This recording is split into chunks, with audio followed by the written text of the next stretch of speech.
Chinese entrepreneurs, if they're successful in China, they can be successful anywhere. Because one of the things I've learned in my visits to China is how brutally competitive the market is when you're there, and how hard companies have to work to make sure that they can not only survive, but thrive. And I applaud the Chinese entrepreneurs who do that and do that well. DeepSeek, look at what they've done.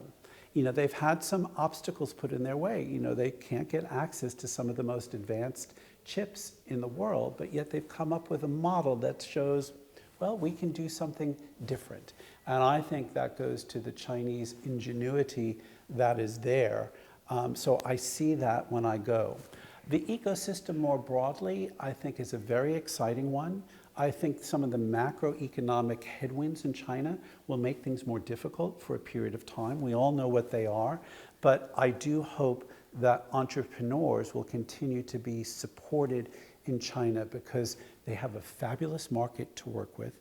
They have immense talent all across the country, and I want to see more and more of that innovation coming to the forefront and not be held back. Are there any promising partnerships in the works after this visit? Well, I think what we do through Global Tech Advocates, we now have 6 groups in China. So we set up a group in Shanghai in 2017, and then in Shenzhen and Wuxi in 2019. During the pandemic, we set up a group in Chengdu. In 2023, we launched a group in Hong Kong, and then in 2024, we set up in Suzhou. So through those groups that are part of our Tech China Advocates communities, we are building great partnerships with lots of startups and lots of investors in all of those different tech hubs. We work with an organization called CENTI Group, China European Network for Technology and Innovation. They are our licensee for Tech China Advocates. So all of the groups that we set up around the world, I have a licensing agreement in place where I license the brand, the IP, the operating principles. I charge a whopping £1 a year, so about 10 RMB. So it's not about making money, but it's a proper commercial agreement so that whoever takes on that license, and in China, it's CENTI Group, led by John Tsai, they take it very seriously. And they have taken it seriously. They've set up 6 groups already, and I know more are coming. So what we're now doing is saying, for all of these groups that we've set up in China, how do we better connect them to our global network? How do we give them exposure to what's happening in other parts of the world?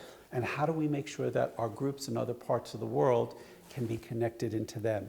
That is the win-win. And again, it's not up here with government diplomats and embassies and all that. It's private sector entrepreneurs on the ground meeting with other people like that. Give me some examples of where China and the UK can work together. I'm thinking around the technology in health. Yes. We've seen how much AI can help manage health challenges, but also around climate change, Yes. green tech, renewables. Yeah, I think all of those areas, I hope, are scope for greater collaboration. When I was in Shanghai, I went to the Pujiang Innovation Forum, and I met with a great AI company that focused on healthcare for the elderly. As people get older, and China and the UK both have aging populations, we have something in common there. So how do we work together in health tech and AI to support things like healthcare for the elderly? Climate tech, same thing. We share one planet. We have to make sure that this planet can survive over the next several decades. So where can we work together on energy transition, on renewables? How can we learn from each other on some of the latest technologies that ensures that we're really protecting our climate and our environment? I see those as 2 distinct areas where we can certainly collaborate. It's wonderful to hear you talk about that energy of collaboration, startups where small businesses, brilliantly driven people can Yes. create magical things. And it happens at a different level, obviously, to government regulation. But the truth is, government regulation can play a role and can restrict. I mean, if we think about in the United Kingdom, the government has restricted the use of, or the role of Huawei's in 5G. So how much does that impact, and how much do you have to navigate? Yeah, it does have an impact, and certainly I feed into our government here in the UK on the things that we're seeing globally. I just came out of a meeting where we had two people representing the UK government to talk about what does the UK semiconductor strategy need going forward. And a key part of that is around international collaboration. And we had somebody from Huawei in the room helping us to talk about that. So I think, you know, what we can do is feed into governments to say, this is what we need to make it easier to have access from one market to another. I think the other thing that we shouldn't forget about is the talent equation, because ultimately it's the great ideas, it's the innovation that's coming from talent. So how do we ensure that we continue to have a pipeline of Chinese talent that can come here? And the primary source of that is students. When I travel in China, every time I go, I meet students who've studied here. That's a great asset of great talent in China.